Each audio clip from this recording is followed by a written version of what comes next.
stage. So I want to welcome everybody here to AtlanTec Festival 2022, and our theme is the art of digital acceleration, and we're on day 2. So hopefully you've had an opportunity to join a session yesterday, and if not, we're delighted to welcome you to join us today. This is our 8th year in existence and running a packed event across 5 days with 35 events and 40 speakers. So for the whole festival, you can follow us on Twitter at AtlanTec Fest, and use the hashtag AtlanTec. I'm delighted to be here as your event moderator. My name is Karen Conway. I'm sure you've seen me a few times. I work with Fidelity Investments for almost 20 years, covering a variety of roles within the company. I've traveled to the US, Europe, and Asia on numerous occasions. From an ITAG perspective, I'm involved in the AI Forum, where I'm a member of a fantastic team with lots of representatives across many companies along the Atlantic Gateway. I recently completed the AI for Managers Level 9 postgrad from NUI Galway, which was just launched this September and will be rerunning again now in September 22. It was an excellent course for kind of a foundation in AI, if you're not that familiar in it, for those particularly newer to the topic, and we'll be releasing some materials to share the experience of the attendees very soon, so make sure you watch that space. From a QA perspective, I'll be tracking your questions on the Q&A function. So if you look over there on the right-hand side, you can see a chat and you can see participants in Q&A. So I will chat. I will be following the Q&A function there to just put out your questions. Absolutely no need to be shy. There is an anonymous choice out there if you wanted to post a question. And there's also an option to vote on questions if you choose to do that. So a quick call out to all our sponsors who ensure this event can actually happen. So we have the following supporters: Avaya, Cisco, Fidelity Investments, NUI Galway, Genesis, Galway Advertiser, iTech Skillnet, and of course Storm Technology. So thank you for your continued generosity and support. And now for the reason we are here, I'm hoping Charles is available to come to the stage. So let me just quickly follow up. So I would like to invite Charles to the stage. Yes, you're here. I am, but I think I'm on the wrong browser. So I don't know whether you can share my slides from there, Karen, or one of you. I'll tell you what, I'll do your introduction. We might miss the first slide while I sort that out in the background. I'll try and do something like that, or I might get Jay might be able to wing it as well and display some slides for me. But a very, very warm welcome. So thank you for joining us today. Globally renowned innovation and education guru. I'm reliably informed that only his mother calls him Charles, so I'm calling you Charlie from now on. And I don't have the anti-wrinkle filter option on Remo, so I might look the age of your mother, but I'm still going to go with the Charlie for the remainder of this session. And I would invite everybody else to include you as Charlie. So Charlie works with entrepreneurs, governments, cities and foundations around the world to promote innovation with a purpose. As co-founder of the Systems Innovation Agency, AltNow, he is developing practical programs and frameworks for systems innovation to take on big shared challenges ranging from the future of work to mental health and aging. He's author of several renowned books, including Living on Thin Air, which explores the rise of the knowledge-driven economy. We Think, a book about mass innovation, not mass production, which examines how the web was enabling creative collaboration across a wide range of fields. And his book, The Frugal Innovator, is an account of how lean, simple, clean, and social self-help innovation are providing new solutions in health, energy, water, and housing in the developing world. He was one of the first people in the world to write about social entrepreneurship, and the New York Times anointed his idea the Pro-Am Revolution, one of the biggest global ideas of the last decade. His TED Talks have been watched by millions of people, and Accenture ranked him as one of the top management thinkers in the world, and the Financial Times said he's the outstanding innovation expert in the UK. A winner of the prestigious David Watt Award for Prize for Journalism, and an advisor to the UK government on knowledge-driven economies. And additionally, he's a fellow Life of the Royal Society of Arts in London. And I really cut down that bio short because there was an awful lot more, so I hope I haven't undersold you. But I'm delighted to welcome the brilliant Charles Leadbeater to the stage. So thank you, Charles. Let me just work on the slides in the background, all right? Okay. Thank you very much indeed for that, Karen. And thank you for that introduction. I hope everyone can hear me properly. Thank you, yes, for that introduction, which was also written by my mother. My career really took off when my mother took over my CV, and she's the person who most believes that. My first book was called Living on Thin Air. My kids rather unkindly suggested it should be called living on thin hair, and then it could have been a sort of autobiography. And I'm speaking to you from Copenhagen, where I work quite a lot of the time now with the Rockwell Foundation in Copenhagen, in the Systems Innovation Initiative, where we're looking at the future of systems that support people to live better lives.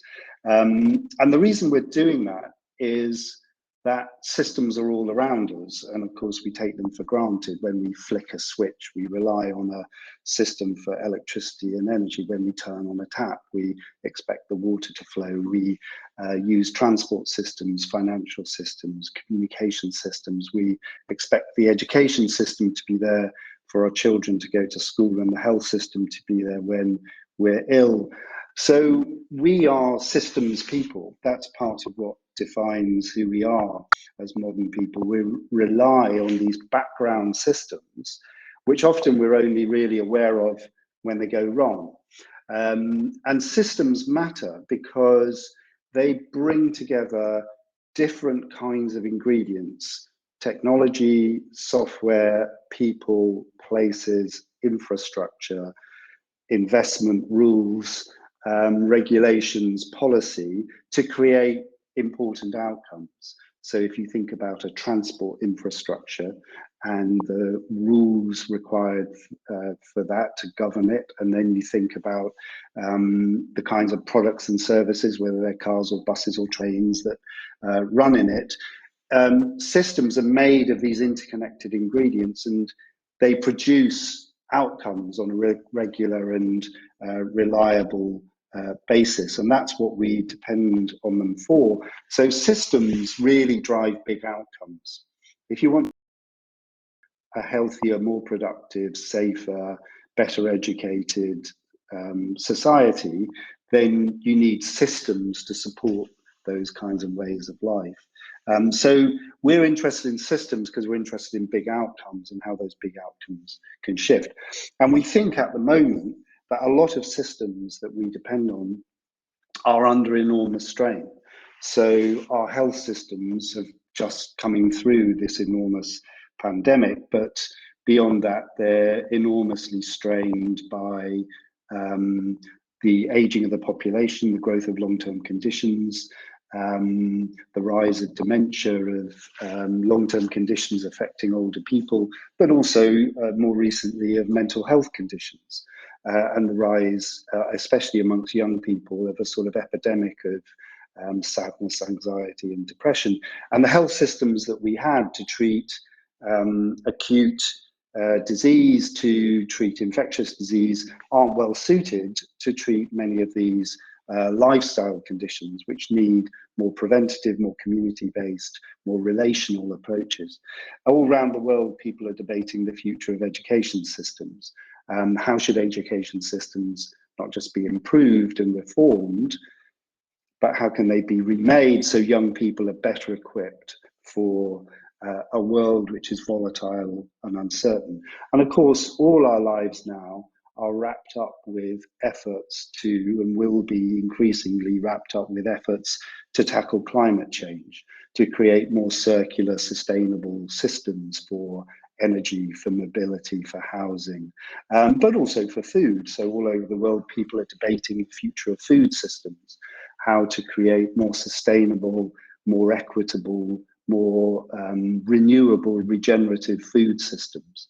And so these systems that we have now, many of them seem to be under enormous strain. Often they're very strong and robust. They can respond in crisis, but in some ways they seem ill-suited to the world that we need to create. And so what we're interested in is how you can imagine not just new products and services, not just new software and technology, but new systems, new interconnected, interrelated ways of organizing things so we become more productive, healthier, living in better, sustained, more regenerative, more resilient, more circular kind of societies. And of course, we now live on the verge of entire new possibilities for systems thanks to artificial intelligence, the ubiquity of intelligent systems, so on and so forth. So it's in the context of this search for new systems that we think technology matters. Technology allows us to think about how we could reconfigure, remake, reimagine these big systems. And that's what's going to make us better as a society. Now, I don't know, Karen, if you've managed now to get my slides and we can feed them through, because this is the point at which I really need them. I'm across to Jay now, so if you give us 1 more minute. Ah, right, okay. Perfect, yeah. So what I'm going to do is just tell you, to do this, 3 stories. They're historic stories about what people have done in the past to shift big systems. And those 3 stories, I hope, could help illuminate what we need to do in the future.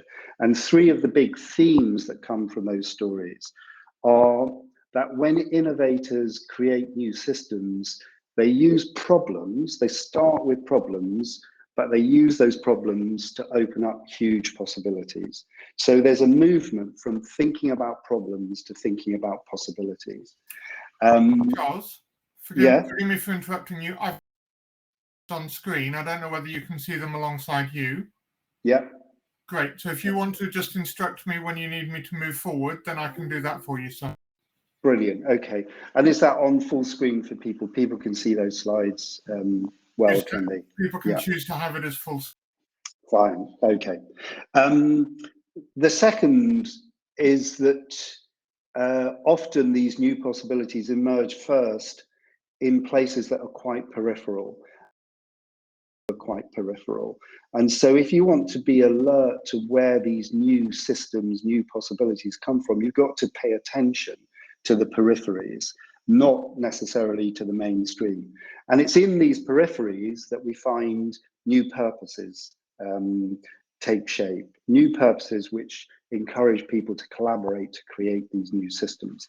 So as I've said, systems are much more powerful than products. If you want big change, you've got to create systems that create that change. Systems bring lots of things together. If you move on, Jay. And we need new systems, but not just new products, not just single point things, but imagining ways to bring together many different ingredients to achieve big outcomes. If we move on. So if you want to create new and better systems, as I said, if we move on, Jay, we've got to start from, not from the problem per se, but how we use the problem to step into the possibility. And next, change often starts by bringing in what we call prophets in the wilderness. So these are people who can often see these possibilities because they have these sort of slightly unusual vantage points that are not available to people in mainstream institutions, mainstream businesses, mainstream investors. Move on. And that what enables systems change is a sort of collaborative risk-taking. It's people who are investors, regulators, entrepreneurs, people inside big businesses, consumers, in a way coming together to create the possibilities of a new system. So I'm just going to tell you 3 stories. Let's start with this one. So this is the classic story of an inventor, innovator. This is Thomas Edison with his light bulb. This light bulb is 1878. Thomas Edison comes up with his light bulb.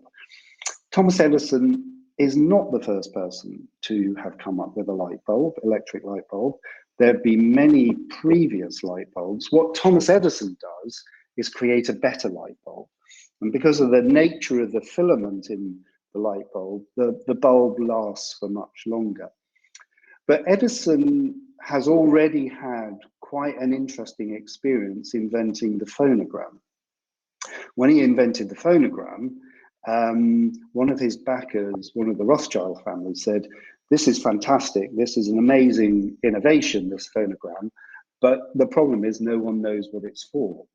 And they have no sort of nothing to use it for, no content to play on the record player. That only came much later. And this member of the Rothschild family, one of Edison's investors, said, "My worry is that the light bulb will be like the phonogram.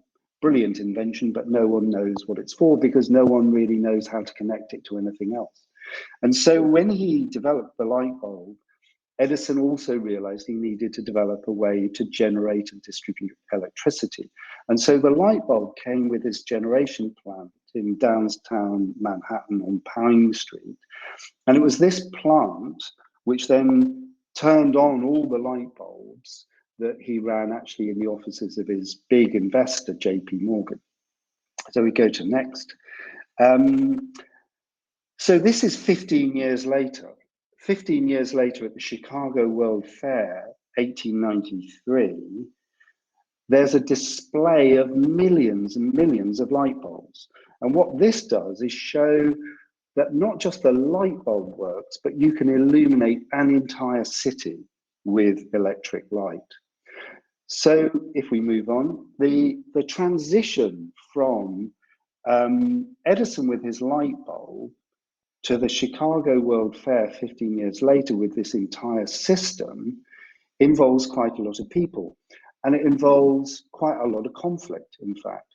So one of the big conflicts is over the nature of the distribution system, whether it uses a direct current favored by Edison or an alternating current favored by the guy with the very big moustache at the bottom called Westinghouse. And over time, Westinghouse, working with Nikola Tesla, who comes up with these very important innovations in the nature of electric motors, it's Westinghouse and Tesla who are over Edison. It's their system that powers the Chicago World Fair. And in the background is a very important figure of JP Morgan, because JP Morgan actually owns most of the patents for this system. And so between 1878 and 1893, what happens is a product becomes a system. And it goes from the light bulb and electricity to electrification as an entire system. And they make various choices about the nature of the system, particularly the current, but also how it's configured.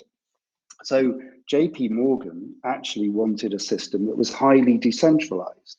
He wanted people to have lots of generators in their homes. So you'd have a highly decentralized system, but you'd sell lots of generators. Edison and Westinghouse favored much more centralized systems because they were much more like the gas-powered systems that they were replacing. But that meant you had this distribution problem. Well, you've got centralized systems. How do you get the electricity to the houses? That led to the adoption of the alternating current system. So if we move on, so what you see in the Chicago World Fair 1893 is not a product, but a system. And what they're testing there is a minimum viable system. It's a sign, a kind of attractor, if you like, a visible attractor, that what we've got here is a new way of providing light, which transforms life. But beyond that, actually what happens is, thanks to Tesla and the motor, they then discover all sorts of untold possibilities. And the biggest untold possibilities are in electric motors, not in electric lights. And it's these motors that then power lots of machinery in factories, but also importantly, household goods like fridges. And it's the application of electricity to motors that then creates a second wave, huge wave of change. And so what they do is then step from thinking they're developing an alternative to gas light, they create electricity and electric light, into realizing they've opened up this incredible possibility, which is about the motor and the electric motor. So this is the story then of the collaboration, competition, conflict to create a viable system. And it's that system that then attracts lots of other people and lots of other investors, and which, when that system becomes stable, reliable and repeatable, but it then generates huge amounts of change, and it allows them to step into the possibility. Both Edison right at the beginning of his career was absolutely, in the first 10 years of the light bulb, derided, ridiculed. The gas industry tried to run him out of business. He was absolutely a non-mainstream, non-respectable figure.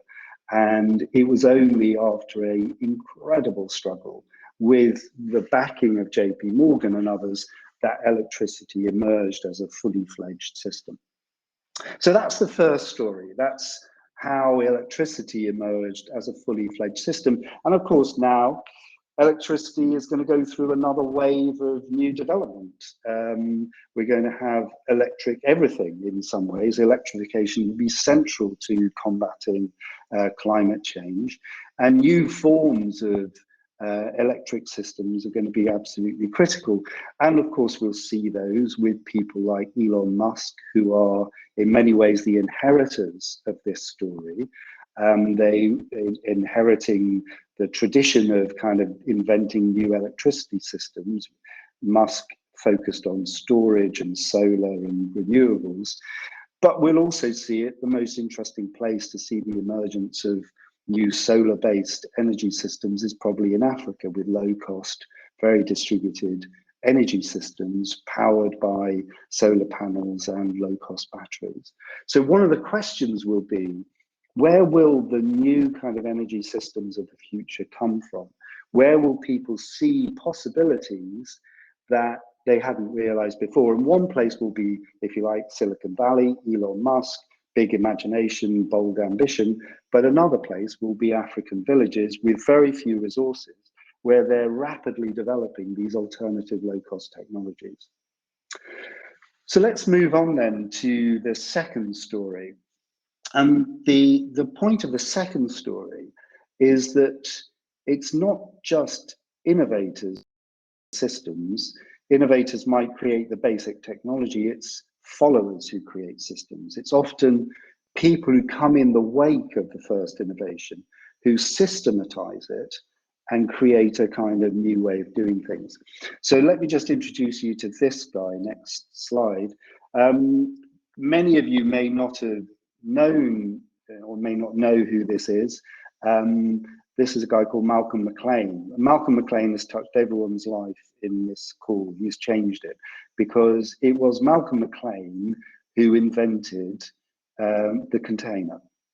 And he did it on this ship, the Ideal X, which sailed from Houston up to New York in 1956, May 3rd, 1956. And if you look at it, it does not look like a revolutionary piece of technology. And that's because it isn't. It's a Second World War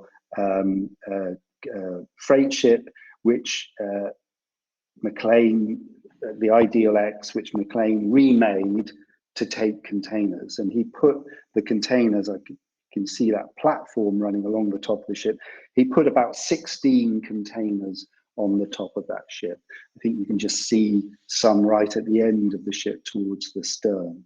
And this was a revolutionary journey, because even at this stage, with just 16 containers, it was evident that if you could load goods into a container on shore and then load the container onto the ship, this was much, much more efficient than the traditional way, which was to have barrels and crates and boxes and sacks and have to load them all in different ways into the hold of a ship, employing lots of people.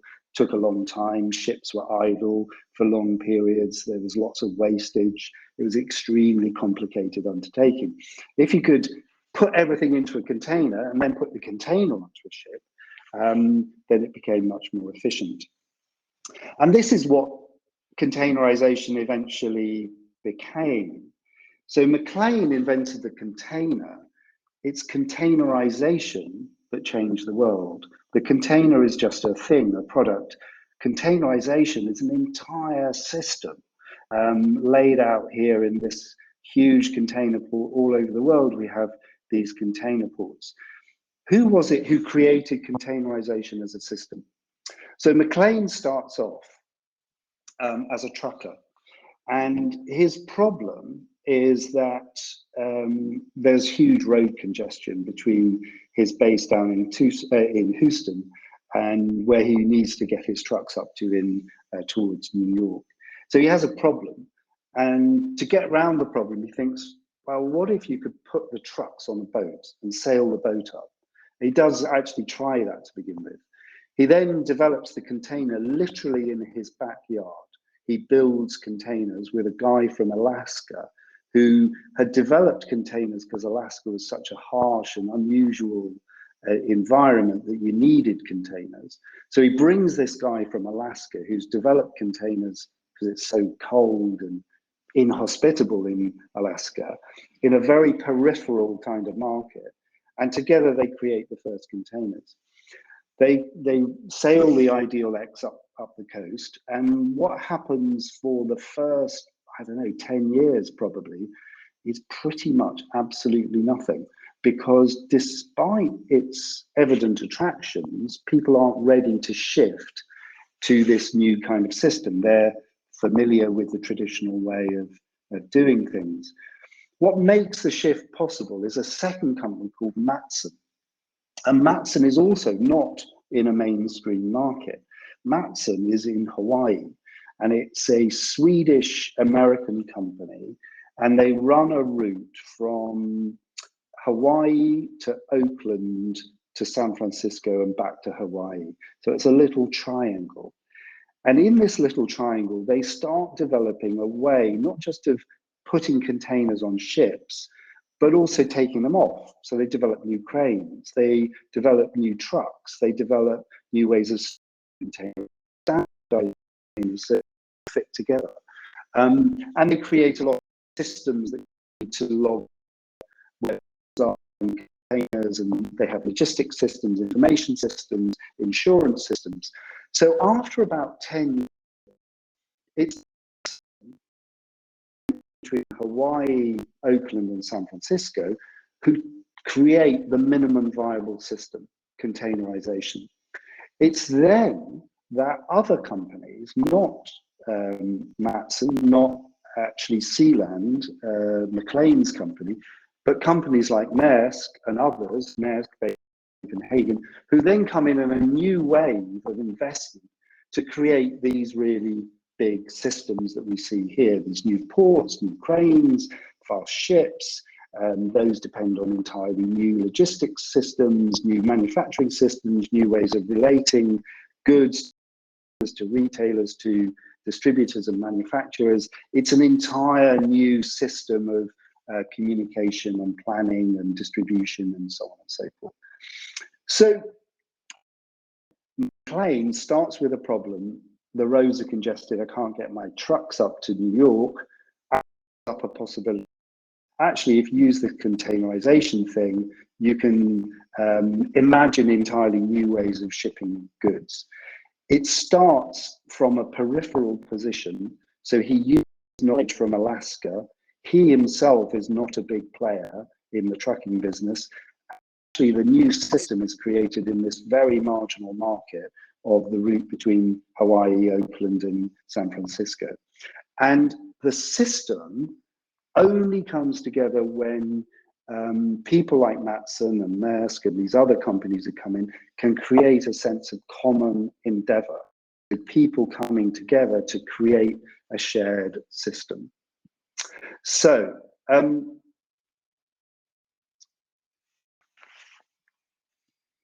change often starts with profits in the wilderness. And this is a real problem for mainstream investors, mainstream companies, because they definitely are not profits in the wilderness. But actually, if you want to see where radical new ideas come from, you often have to go to quite peripheral places and quite peripheral people, and people who don't think the way that conventional wisdom works.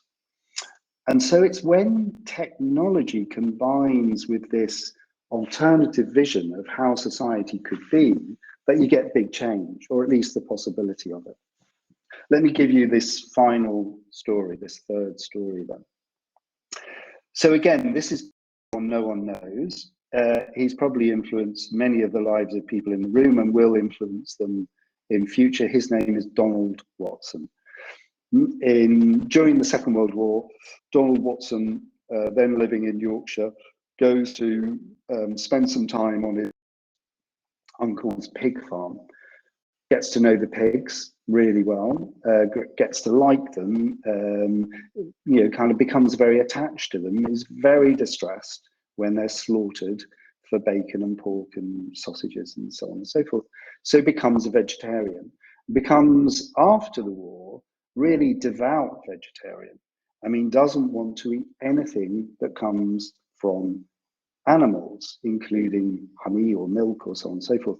So 1946, with his wife and his brother-in-law and her sister, the four of them in Nottingham create the Vegan Society. And they choose the name vegan because it's the beginning and the end of vegetarianism. And they embark on an entirely different, slightly odd, and at the time definitely regarded as quite weird way of life, at least in the Western Hemisphere, which was to go without eating anything based on animals, not just meat, but anything based on animals. And so Donald Watson's vision of how to live a completely different life is now becoming oddly mainstream. So after years where veganism was a sort of, culturally odd, slightly strange pastime by people who, had very distinct and strong views, veganism has become much more mainstream, especially since 2008, and especially amongst young people. And so our middle son, Harry, who's now 27, he grew up basically with trying to be Jamie Oliver. That was his sort of kind of role model. He would wander around the kitchen, tea towel over his neck, cooking lamb and pork and what have you. Went to university, came home, new girlfriend, who the family all blamed for this, and said, I'm a vegan. And so we said, what on earth is a vegan? And he said, well, it means that I'm not going to eat anything that comes from an animal. And for virtually a couple of years, every family meal was a sort of debate about the ethics of food and global capitalism and why we were wrong to be eating beef and so on and so forth. It was really quite difficult. He's since become a kind of vegetarian or flexitarian, I suppose. But I would say now amongst his age group, it's more common to find people who are drinking oat milk and probably not eating very much meat, and some people adopting very vegan views than not. How did that come about? How did this peripheral idea move to become mainstream? Well, a variety of things happened after 2008. So if you go to the next, Jay, there was this spread of these viral documentaries on the internet, like Cowspiracy and others, which was about the food industry. It was about food systems. It was about how we treated animals, and these spread like wildfire. So it was utilizing the technology of the internet to spread a new kind of message, a new kind of vision. And so the other thing that happened was that the government started trying to get us to be healthier. So actually, this alternative philosophy about eating more vegetables and fruit sort of became strangely mainstream because the government started recommending that we eat 5 a day and we think harder about it and so on and so forth. And then what happened was that if we move on, Jay, that sort of official endorsement then combined with the many different ways in which veganism appealed to people. It could be for compassion and non-violence, it could be for environmental reasons, for the planet, it could be because it's better for animals, so on and so forth. Veganism suddenly started to sort of make sense, especially to a generation brought up after the 2008 crash, who became adults after that, who are looking for sort of cheaper, low-cost versions. But then the really important thing, which often happens with these movements, is it went from opposition to proposition. And this is where then this woman, Ella Woodward, comes in, who turns veganism into clean eating. And suddenly something that was like a hair shirt becomes aspiring to live well. And in a way, if you treat the food as a kind of technology and the process of creating the food as a kind of technology, what Ella Woodward does is turn a problem into a possibility. The problem of going without meat, the kind of restricted diet of veganism, suddenly becomes the possibility of eating well and living well and being good all at the same time.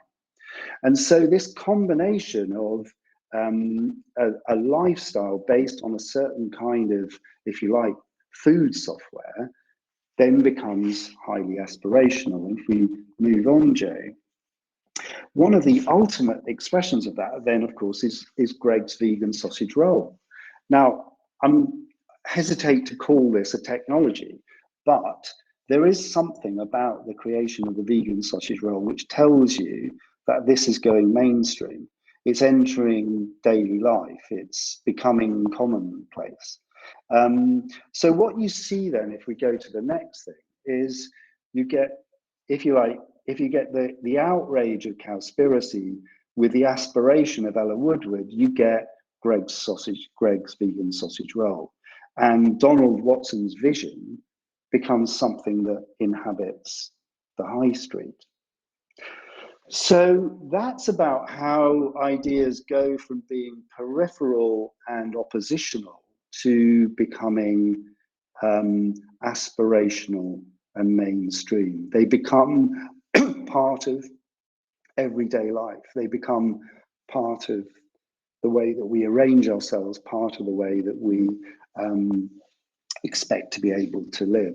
They become embedded in our lives, not something odd. They become something you pick up in the local bakery. Well, how do you understand that? How could we understand how all of that happens, how these systems come about, like these new food systems around veganism or like containerization or electricity? So I'm just going to show you now a slide which I hope is a simple diagram drawn from the work of a historian of technology called Frank Eales. And it's Frank's model, he calls it a multi-level model, for understanding technological shifts in society. And it's very simple in a way. It says there are three phases. There's a phase of alignment, a phase where there's a disalignment, disruption, change, and then a realignment. And there are three levels. At the top, at the macro level, is what Frank calls the landscape. And the landscape is values, norms, population shifts, changes in the general environment. At the meso level, you've got the systems as they stand. You've got technology, infrastructure, markets, regulations. And down in the micro level, down here, you've got the niches. So when Donald Watson comes along, he's very much in this niche down in the bottom, and he doesn't have much of an impact on the mainstream systems. It's when you get a combination of change coming together, a shift in the landscape, shift in values, norms, expectations, along with new innovation coming up, the existing system under strain, struggling to really maintain itself, sustain itself under criticism, but also perhaps not as productive as it could be, that you then get the emergence of these minimum viable systems in the middle of this diagram, where you see the emergence of alternative ways of organizing ourselves. So if you move to the next slide, Jay, the place to look is where that circle is. Are you in that circle? Are you involved in creating something which could become, in these change conditions, part of a new system of the future? Because if you are, then that's a huge opportunity. But if you're in the system as it is, or you're in just a niche which is disconnected, you're probably not going to be part of a big change. if you want to be part of creating new solutions, new markets, new industries, sort of somewhere in this middle area that you need to be, where the old system is adapting, changing, breaking down perhaps, but opening up, and a new system is emerging. And that's perhaps what we're seeing in finance with the growth of crypto. It may be what we're seeing in aspects of creative industries with the growth of Web3 and other things. We're seeing the emergence of new ways of organizing ourselves as old things struggle to adapt and try and modernize themselves. And you can play out the vegan story through this little diagram. So it starts, if we go to the next slide, Jay, starts with Donald down there in his margin, pretty irrelevant. You get a shift in the landscape because you get this growth of official government urging us to be more healthy, but also this these critiques of the food industry. The growth of this aspirational movement for clean eating creates, in the hands of mainstream food retailers, a completely new kind of alternative, complementary, vegan, vegetarian system. And then over on the right-hand side, you see this huge investment going on now in future food systems, into plant-based food systems. What started with veganism as this niche, peripheral pastime is now this huge zone of investment in alternative ways of making, growing food, which doesn't involve lots of carbon, doesn't involve lots of animals. And so you see a huge investment in plant-based food systems and alternative sources of protein. And so that's the possibility that has opened up. But you wouldn't have seen that if you had been looking just in the mainstream. So the three lessons of all of this, I think, are look for the possibility in the problem. Often we start with the problem, but actually what we've got to turn to is the possibility. And so there's this little diagram that I've got in the next slide we use to try and show that, is that often we start with the system as it is, and we try and improve it. And we try and create new ways of making it better. Those often run into limitations and barriers because the system is very difficult to change. And so then people like McLean, people like the vegans start trying to imagine alternatives, opening up the system. And then if you make a leap to what you imagine the future system could be, and this is what entrepreneurs are constantly doing, they're making imaginative leaps to what the future system might be like. Then you come back to the system as it is and you start working out what the steps are that you can take from the system as it is to the system as it could be. That's what Elon Musk is doing. He's laying claim to the future by saying he can see what the system should be, and he's laying out a path for people to see how they can shift from the system as it is now to a completely alternative energy system. So look in the periphery for ideas and people who might provide this alternative vision. Don't turn away from prophets in the wilderness, because it may be those people who are able to see the future. It's in the periphery that really radical and different ideas will come. Ryanair started its revolutionary low-cost airline model on a route from Cork to Paris. It wasn't the most important route in the airline business, but that is where that new model first emerged. So keep your eye on the periphery, and then finally think about what your purpose is. So if you move to the next one, Jay, finding collaborators who want to create a new system. You don't achieve anything unless you collaborate with others, people who've got bits of the solution which are complementary to yours. together, you really got to find a sense of purpose and articulate something where people can see that they're creating the possible future system. So if you want one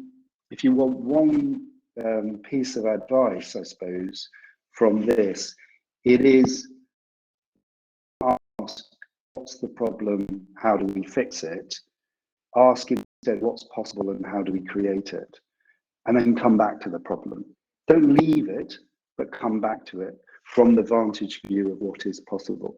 And it's when technology opens up our imagination that it really can change the world, because then it creates these new systems, the new way of living. Thanks very much indeed, Karen. And Jay, thank you very much for doing those slides. Well, Charlie, that was a pretty inspiring talk, and I think it's amazing that it's not necessarily the original innovation that actually brings the most change around. I've probably a couple of questions myself, but I'll be nice and I'll give the audience the first question. You mentioned a few prophets in the wilderness. Which prophet do you admire most? That is a very good. That's a very, very good question. I think the one that I keep coming back to is Edison. His capacity to see new possibilities through technology that others didn't see, to withstand lots of criticism, doubt, and attack, I suppose. So I think in that way, you know, really very strongly that. The other person who I think, I mean, had a remarkable impact on the 20th century in many ways was an incredible woman called Margaret Sanger, who people may not have heard of. And Margaret Sanger was an extraordinary woman living in New York in the early 20th century, became a kind of bohemian artist, was sort of living like it was the 1960s, but in the 1920s. And it was she who really inspired the idea of the contraceptive pill. And it was because, and she just kept on at it for decades until she finally found a way to fund the research to create the contraceptive pill. And she really was a prophet in the wilderness, because she was imprisoned in the early part of the 20th century for her views. So she's definitely a very profound influence. Yeah. Great, and she probably had a lot of challenges with religion at the time, so certainly it was She against did. her. Yeah. Yeah. Yeah. I just kind of wondering what kind of system innovation exists today that you feel is not exploited yet. I know you talk a little bit about working with governments around mental health and aging.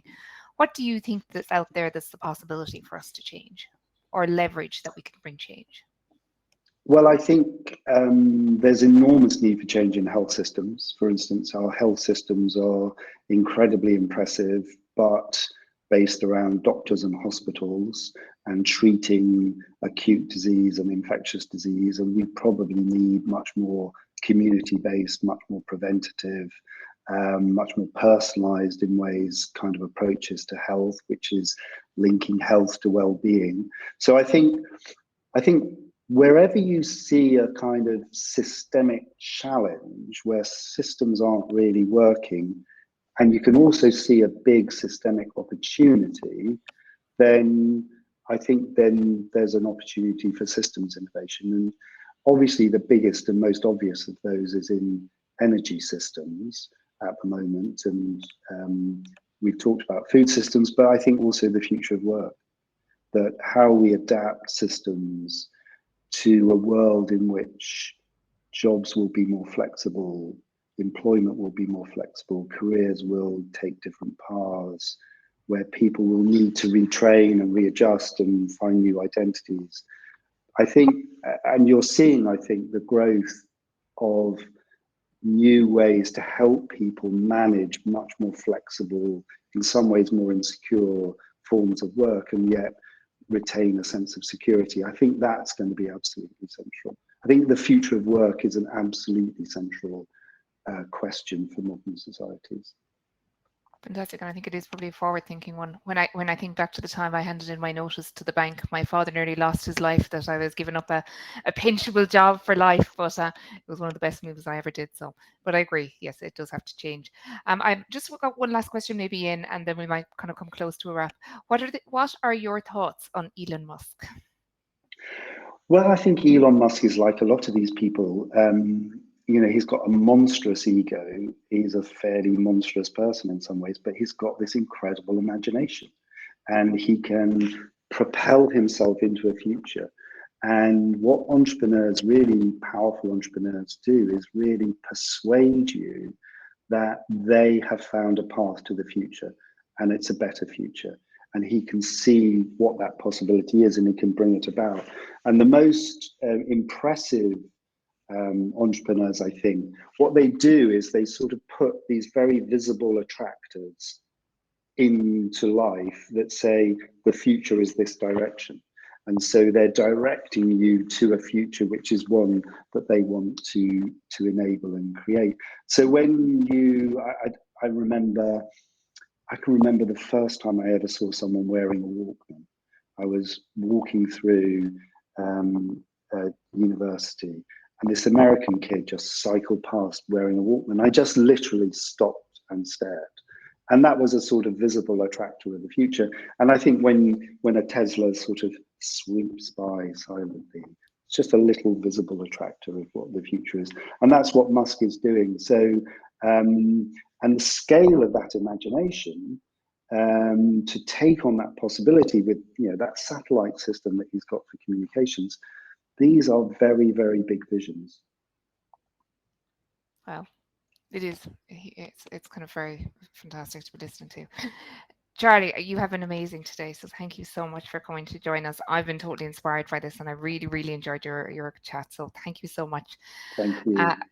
A quick reminder for anybody who's staying around with us for any later time of the day, we have Brian Jordan is joining us. He's Head of Innovation and Industry Solutions, Cisco Ireland, and he's joining us at 12 o'clock Ireland time.